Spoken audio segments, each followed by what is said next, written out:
ye mu magambo nanone wavuze kare wagarutse ku mvugo ya Madame Ingabire ageze mu Rwanda. Iriya mvugo Madame Ingabire niyo bamuziza bayivuga cyane, wowe iyo mvugo urumva ikwiye kumucisha umutwe koko?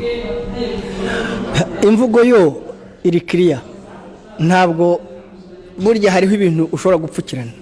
Amagambo wavuze agasohoka ntuyapfukirana.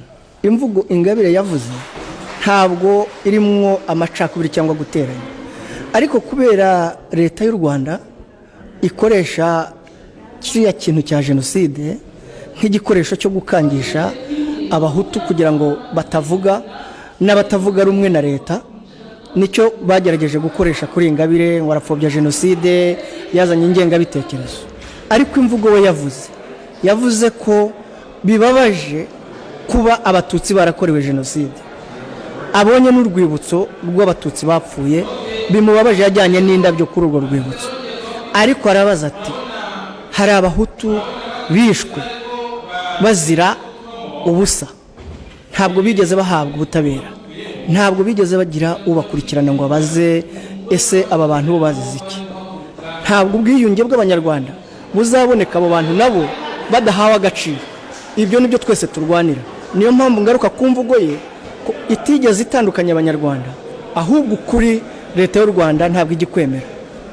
Niyo mpamvu bamufashe baramufunga, bamuhimbira ibyaha, baramuzutaguza. Nawe mukurikirane murebe abanyapolitike bose bazira ibyaha bimwe, none se bagiye kubigambanira hamwe kandi badatuye ahantu hamwe, nuko nta kindi kintu bashobora kubona bitwaza. Nkuko mpora mbivuga, jenoside iradushinyagurira twe nk'abatutsi bacitse ku icumu, ishinyagurira abahutu batakoze jenoside, yabagize igikangisho bituma n'umuhutu utarakoze icyo cyaha yiyumvamo nk'icyaha kubera ko ari umuhutu, agatotezwa, akihisha, ndetse bamwe bakemera n'ibyaha batakoze kugira ngo babeho. Ibyo bintu turashaka kubirandura mu Rwanda kugira ngo twubake u Rwanda umunyarwanda yiyumvamo ko ari umunyarwanda, yiyumvamo ko atagomba kuzira ubwoko bwe cyangwa akarere cyangwa haturuka. Iyo niyo ntambara turimo turwana, kandi twese hamwe tuzayitsinda.